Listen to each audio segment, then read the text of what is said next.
Genia Guide Germany. Herzlich willkommen bei Genia Guide Germany, dem YouTube-Kanal rund um das Thema Ahnenforschung in Deutschland.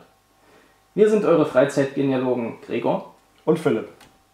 Falls ihr unser erstes Video angeschaut habt, in dem es um die ersten Ahnenforschungsschritte ging und eure Familie nach Informationen zu euren Vorfahren ausgefragt habt, kommt ihr wahrscheinlich schnell an einen Punkt, an dem ihr nicht mehr weiterkommt, beziehungsweise eure gesammelten Daten auf ihre Richtigkeit überprüfen wollt.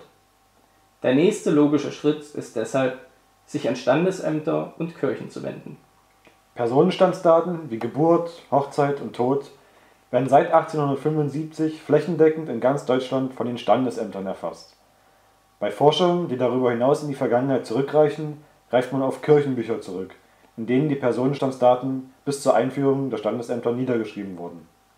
Bereits seit dem 14. Jahrhundert lässt sich in Europa die Existenz von Kirchenbüchern nachweisen, allerdings erfolgte die Datenerfassung vielerorts sehr unterschiedlich.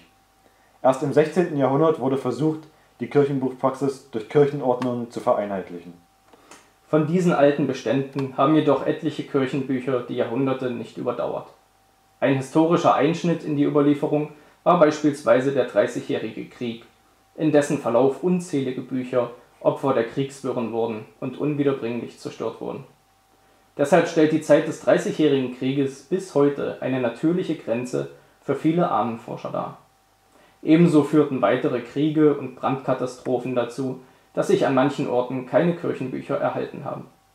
Auf dieses Hindernis bin ich leider auch schon gestoßen.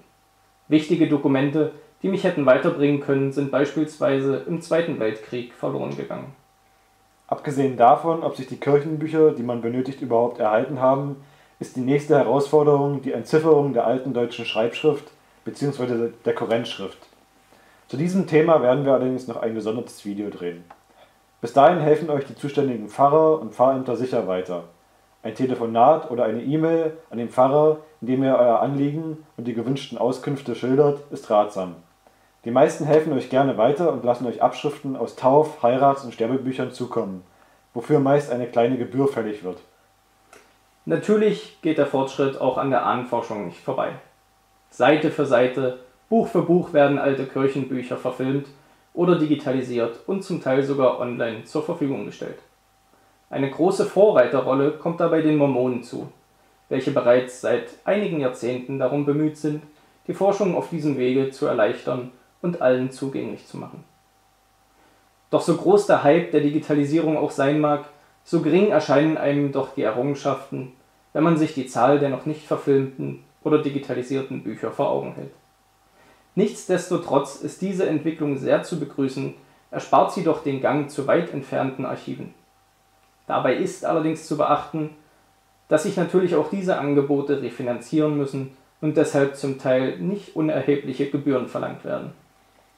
Soviel zu den Kirchenbüchern, die allerdings erst während der fortgeschrittenen Forschung für euch interessant werden. Bis dahin sind Standesämter die erste Anlaufstelle für Informationen, die ihr über Vorfahren, deren Lebensdaten noch nicht so sehr weit zurückreichen, einholen könnt. Aufgrund datenschutzrechtlicher Vorschriften verlangen die Behörden für Auskünfte ein berechtigtes Interesse. Das heißt, für genealogische Forschung ist manchmal ein Nachweis zur Nachkommenschaft zu erbringen. Oftmals genügt aber der Hinweis, dass man die Daten für seine persönliche Ahnenforschung nutzt. Wie auch bei den Kirchenbüchern wird hier eine Gebühr fällig, welche sich nach den jeweiligen Gebührenordnungen der Länder bemisst. Nicht immer kann der Ahnenforscher freilich mit genauen Daten zu den Lebensereignissen aufwarten. In solchen Fällen kommen einem viele Standesämter entgegen und führen eine Suche in einem vorher einzugrenzenden Zeitraum, in welchem das Ereignis stattgefunden haben könnte, durch. So bequem diese Art der Ahnenforschung für einen persönlich auch sein mag, sie hat ihren Preis. Für die Suchen fallen pro angefangener Zeiteinheit hohe Gebühren an.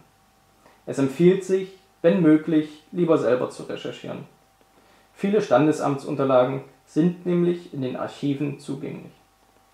Je nachdem, wie groß die betreffende Gemeinde ist, in der ihr suchen wollt, kann es ein Weilchen dauern, bis eure Anfrage bearbeitet wird und eure Informationen im heimischen Briefkasten landen.